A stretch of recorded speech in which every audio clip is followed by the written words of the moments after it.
রাজধানীর আদাবরে বিএনপি নেতা বাদশাহ হত্যাকাণ্ডে চাঞ্চল্য সৃষ্টি হলেও এখনও এ বিষয়ে কোনো মামলা হয়নি বলে জানিয়েছে পুলিশ। তবে সিসিটিভি ফুটেজ বিশ্লেষণে চলছে অভিযুক্তদের গ্রেপ্তারে অভিযান। এরই মাঝে 4 জনকে ময়মনসিংহ থেকে গ্রেপ্তার করা হয়েছে। উদ্ধার করা হয়েছে এই হত্যায় ব্যবহৃত ধারালো অস্ত্র। বিকেলে ডিএমপির এক ব্রিফিংয়ে এসব কথা জানানো হয়। গত বুধবার রাজধানীর আদাবরে বিশ্বকাপের খেলাকে কেন্দ্র করে সৃষ্ট বিরোধে নিহত হন বিএনপি নেতা বাদশাহ। অভিযোগ ওঠে ওই হত্যার নেপথ্যে রয়েছে স্থানীয় এক যুবলীগ নেতা। আর সেই আলোচনা সমালোচনার মাঝেই তৎপর হয় পুলিশ।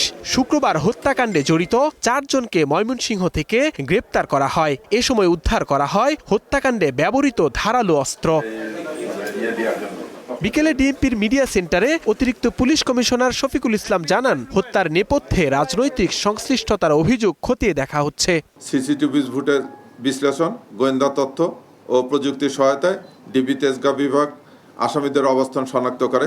পরবর্তীতে বৃহস্পতিবার 2রা জুলাই রাত অনুমানিক 9টা 20 ঘটিকার সময় ময়মনসিংহ জেলার ঈশ্বরগঞ্জ থানাধীন সাহেবনগর এলাকায় অভিযান পরিচালনা করে তাদেরকে গ্রেপ্তার করা হয়। তিনি আরও জানান, পরিবার লাশ দাফন করতে গ্রামে যাওয়ায় এই ঘটনায় এখনো মামলা দায়ের হয়নি। এখনো আপনারা জানেন যে মামলা দায়ের হয়নি। মামলা দায়ের প্রক্রিয়াধীন।